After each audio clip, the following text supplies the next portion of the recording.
విష్ణు గారు చెప్పండి, ఏమిటి జనం అంతా కూడా ఎట్లా ఫీల్ అవుతున్నారు? మీరు ఇందా చెప్పారు మేము ధర్నాకి పిలిపిస్తే జనం తరలి వస్తున్నారు, పార్టీ వాళ్ళలో ధైర్యం వచ్చిందా ఏమిటి?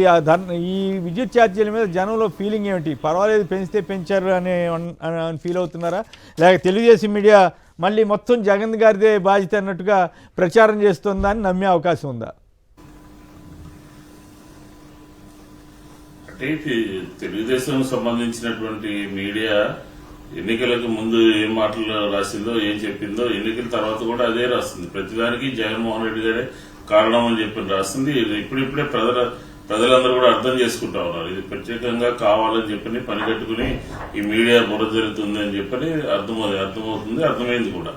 అట్లాగే ఇది ప్రతి ఇంటికి కూడా పడేటటువంటి భారం. ఇది ప్రతి ఒక్కరికి కూడా విద్యుత్ వినియోగదారులందరూ కూడా ఎలక్ట్రిసిటీతో పని ఉంటుంది కాబట్టి ఇది భారమైనటువంటి కార్యక్రమం. అందులో ఈ 2 సందర్భాల్లో 15,000 కోట్ల రూపాయలు భారం పడింది అంటే ఉదాహరణకి 350-400 రూపాయల లోపు వచ్చేటటువంటిది ఇప్పుడు దాదాపుగా 750-800 దాకా పెరిగిందనమాట. ఇది ప్రతి చిన్న కుటుంబం దగ్గర నుంచి చిన్న చిన్న పనులు చేసుకునేటటువంటి వారి దగ్గర నుంచి అనేక రకాల కేటగిరీస్ ఉంటాయి, 1, 2, 3, 4 అని. అందరూ కూడా ఎఫెక్ట్ అయినటువంటిది ప్రజలందరికీ భారం అయిందని చెప్పినటువంటి కార్యక్రమం ఏంటంటే విద్యుత్ రంగం అనమాట. కాబట్టి దీని మీద ప్రజలందరూ కూడా ఆగ్రహంగా ఉన్నారు. ఎందుకంటే ఎన్నికల ముందు మాట్లాడినటువంటి మాట ఇప్పుడు మనం చూసాం.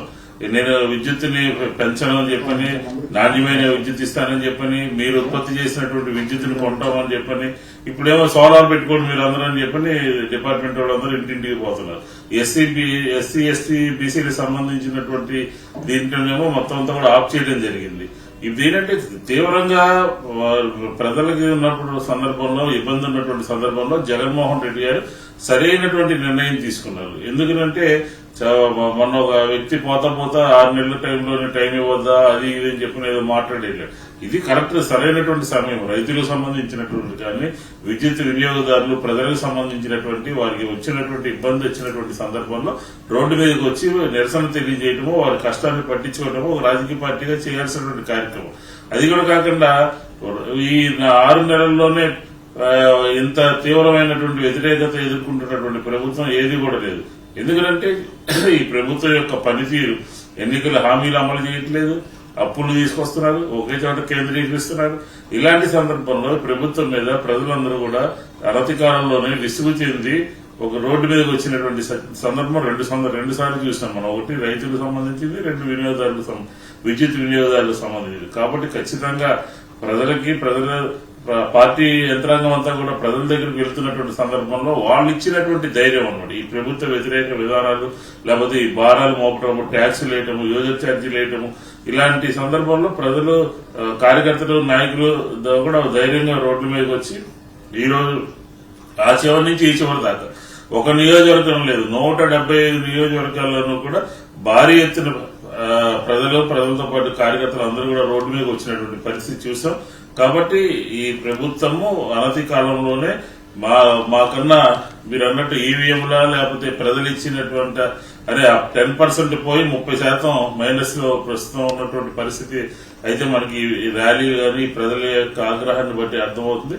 ఖచ్చితంగా జగన్మోహన్ రెడ్డి గారి లీడర్షిప్ లో ప్రజలకు సంబంధించినటువంటి ఎటువంటి ఇబ్బంది ఉన్నా కూడా రోడ్డు మీదకి రావాల్సినటువంటి కర్తవ్యం వైఎస్ఆర్ కాంగ్రెస్ పార్టీకి కాబట్టి ఆ విధంగా చేయడం జరిగింది.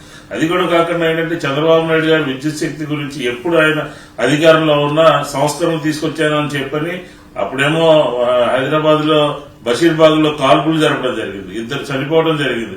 దాని తర్వాత సంబంధించిన మళ్ళీ 2014లో ఆయన అధికారంలోకి వచ్చినప్పుడు ఉన్నటువంటి పరిస్థితి ఏంటంటే 29,000 కోట్లు ఉంటే దాన్ని 86,000 కోట్ల లోట్లోకి తీసుకెళ్లాడు విద్యుత్ సంస్థలని.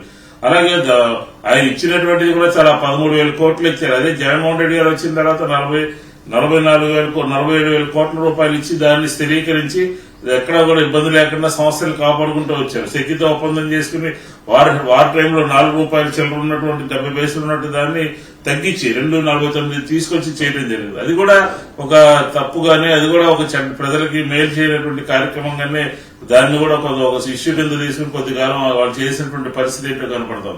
కాబట్టి విద్యుత్ శక్తి రంగాన్ని స్థిరీకరించి ప్రజలకు ఇబ్బంది లేకుండా తీసుకొచ్చినటువంటిది గత ప్రభుత్వం.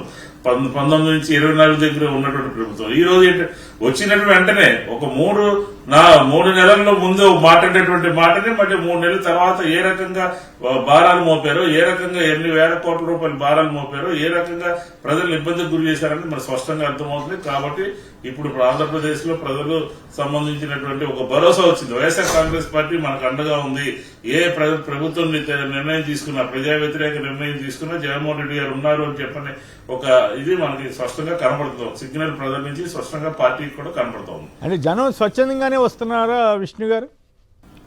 మీ పార్టీలో కూడా కాన్ఫిడెన్స్ జగన్మోహన్ రెడ్డి గారు పిలిపించిన తర్వాత 100% కాన్ఫిడెన్స్ పెరిగింది. మొదటి నెలలో ఉన్నటువంటిది, రెండో నెలలో ఉన్నటువంటిది, ఇప్పుడు ఉన్నటువంటి కాన్ఫిడెన్స్ అంతా కూడా అందరికీ పెరిగింది. అక్రమ కేసులు పెడితే ఏ రకంగా ఎదుర్కోవాలి, అక్రమంగా దౌర్జన్యాలు చేస్తే ఏ రకంగా ఎదుర్కోవాలో పార్టీ యంత్రాంగం అంతా కూడా తయారుగా ఉండి ఎక్కడికక్కడ క్షేత్రస్థాయిలో అందరికీ ధైర్యాన్ని ఇచ్చేయడం జరుగుతుంది. అలాగే కాన్ఫిడెన్స్ లెవెల్ జగన్మోహన్ రెడ్డి గారు ప్రతి సందర్భంలోనూ చెప్తా ఉన్నారు. కాబట్టి ఖచ్చితంగా ప్రజలు స్వచ్ఛందంగా తరలించినటువంటి పరిస్థితి ఎక్కడా కూడా లేదు. ఎంతమందిని తరలిస్తామండి? ఎంతమంది వస్తారు? 1000 మంది వస్తా ఉన్నారు. చూడండి, మీరంతా కూడా నియోజకవర్గాల్లో 1000 మంది వచ్చారు. స్వచ్ఛందంగా వచ్చినటువంటి పరిస్థితి అయితే మనకి ఈ 2 సందర్భాల్లో, ఈ 6 నెలల్లో ఈ 2 సందర్భాల్లో రైతులకి, విద్యుత్ వినియోగదారులకు సంబంధించినటువంటి పార్టీ ఇచ్చినటువంటి పిలుపులో ఖచ్చితంగా వాలంటరీగా కూడా వస్తున్నటువంటి సందర్భం మనకు స్పష్టంగా కనబడతా ఉంది. రైట్.